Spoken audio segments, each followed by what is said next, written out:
look at me, right? And look at the Queen. I was never a fan until it occurred to me how much me and Mum have in common. Bringing up kiddies you can't remember the names of. I know she's not a single parent, but she might as well be. Plus, the pair of us, we stuck to our guns, her literally sometimes, and flagshipped a dying breed. Admired and despised equally. Not for never lifting a finger, no. For setting examples through extremity. And whether you're a bigwig on her end or a bigwig on mine, you still got all your dickheads in the middle to deal with. Snip, snip, snipping at your benefit. The underclass can be defined as a group of individuals who, due to lack of income, skills and employment, are at the bottom of the social system, and these individuals face high risk of social exclusion. The term was coined by Gunnar Myrdal, a Swedish scholar who wrote of American social problems.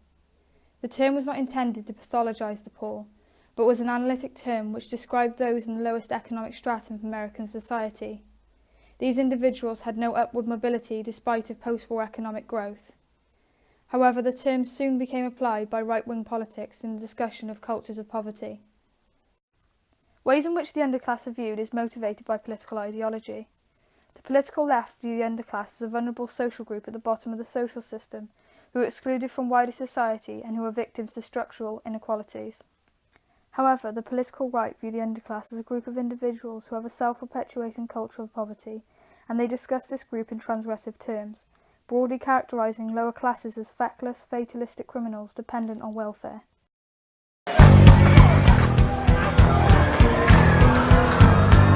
Everything just started escalating. People just started coming out of everywhere. MSN. Bebo, Twitter. Get on Facebook, send a message, get down to Manchester. Hoods up, masks on, just going absolutely crazy. I was buzzing, man. The misreading of Oscar Lewis's work is argued to have influenced right-wing views of an underclass. His work suggested that poverty was a design for living and contained three identifiable factors, including matrifocal families, feelings of marginalisation and lack of community and political participation. Lewis believed that these feelings of marginalisation result in fatalistic behaviour. However, he stated this wasn't prevalent in advanced capitalist societies such as the UK. An example of a right-wing perspective of the underclass is Charles Murray, an American political scientist and sociologist who was invited to the UK in 1989 to investigate the emerging British underclass. Following his investigation, Murray wrote of how an emerging underclass is present in Britain. Murray's conception of the underclass was centred on three propositions: illegitimacy, crime and absence in the labour market. Murray highlights that the notion of the underclass is not a new phenomenon, and in fact it dates back to an early Victorian period. The work of Henry Mayhew in the Morning Chronicle made distinctions of the undeserving and deserving poor. And similarly, Murray argues that the term underclass refers not to a degree of poverty, but to a type of poverty. First and crucial point is I'm not talking about poverty per se. There are lots of people who are poor who are not members of the underclass. I'm talking about people who prey chronically on society, meaning habitual criminals. I mean people who are chronically dependent on society who are healthy and of working age. People who are living outside the mainstream of society. Field rejects Murray's culture of poverty thesis and instead emphasises the role of government policies and structural disadvantages in the creation of an underclass. Field believes there is an underclass within Britain, but that is misrepresented, and for him the underclass consists of three groups: the elderly pensioner, the single parent and the long-term unemployed. Field focuses on the role of the government, past and present, in widening the gap between the rich and the poor. His work Losing Out focuses on how Thatcher's politics of wealth and Conservatives' drawbridge mentality significantly impacted the poorest within Britain. Ways in which policies increased inequality include the unfair distribution of wealth in the UK and the reduction of wages in the lowest paid trades, resulting in decreasing living standards, social standing and life chances. Field believes welfare policies since 1979 amounted to a mini-revolution which contributed significantly to an underclass. He states the idea of a culture of dependency is a contradiction in conservative politics, because means-tested benefits trap individuals to become dependent on welfare. Field attributes the abolition of exchange controls and the sharp increase in the value of the pound in the erosion of the working class identity, as this resulted in the closing down of British industry and created mass unemployment within the UK. Following this, structural changes in the labour market, such as increasing casualised work, means that although jobs may be available, often they are poorly paid, they lack security, and individuals are no longer entitled to benefits like pensions. He argues that modern work has become less rewarding and places feelings of inferiority upon the casual worker. Finally, the buying of social housing in the 80s separated the poorest in society and created a stigma of council houses, which he now argues are built like ghetto areas, isolated from the rest of society. So, for Field, the underclass are alienated in terms of income, life chances and political aspirations. With further cuts to welfare and increasing polarisation between the rich and the poor within the UK, the concern of an underclass has resurfaced. The decline in class discourse and the emergence of a new term, chav, has sparked a new underclass debate.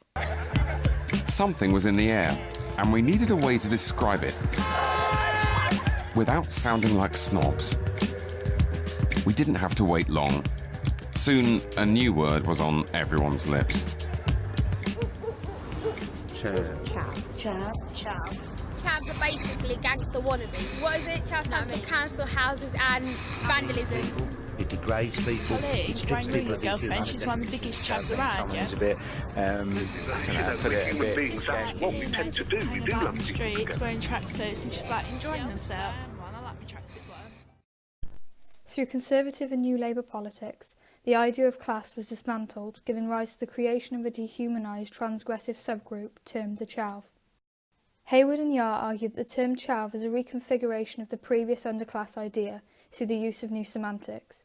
They claim there are many homologies between meaning, content, objects and tenor of the two terms. However, it also represents a cultural shift in which individuals are marginalised in a new way. Jones argues the term chav has become a catch-all epithet encompassing negative traits associated with the working classes, and a new way to discriminate the underprivileged. First definition in the Collins Dictionary defines a chav as a working class person who dresses in casual sports clothing, and the term has long established associations with deprivation and marginalisation. The chav is demonised, and this is perpetuated by the media, with characters like Vicky Pollard being the embodiment of the chav, a young tracksuit-wearing single mother who lacks moral standards. Jones argues the creation of the chav has enabled blame to be deflected away from structures that create inequality onto individuals, and instead blames social ills upon a deprived subgroup. Hayward and Yar contend that a cultural shift in society has occurred, whereby identity and social classification are no longer constructed through an individual's role in production, but in the ability to consume. It is chav's excessive participation in market-orientated consumption which is deemed as aesthetically impoverished, and these individuals are viewed as lacking in cultural capital. Not only is the way that chavs behave seen as transgressive, but their consumption choices are deviant and reject normative tastes. Nightingale argues that when individuals are excluded, they tend to over-identify through consumption to create an identity. Moran states that class distinctions have been replaced by subgroups distinguishable by consumption choices, for example the toff and the chav. Cultural criminologists argue that the idea of a chav culture is perpetuated by the marginalisation that youths face.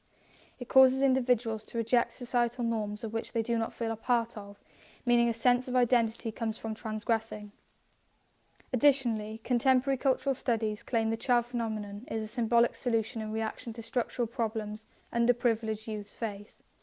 Transgressive behaviour is explained as a result of marginalisation, causing excessive boredom, to which some individuals may resort to crime as a way of seeking pleasure.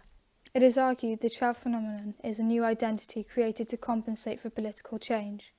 Subcultures have emerged who no longer gain identity through work and are distinguishable through the ability to consume. Within Britain, the chav has become a socially acceptable way of hating the underprivileged. Just because I'm a chav, it doesn't mean I'm gonna nab your handbag.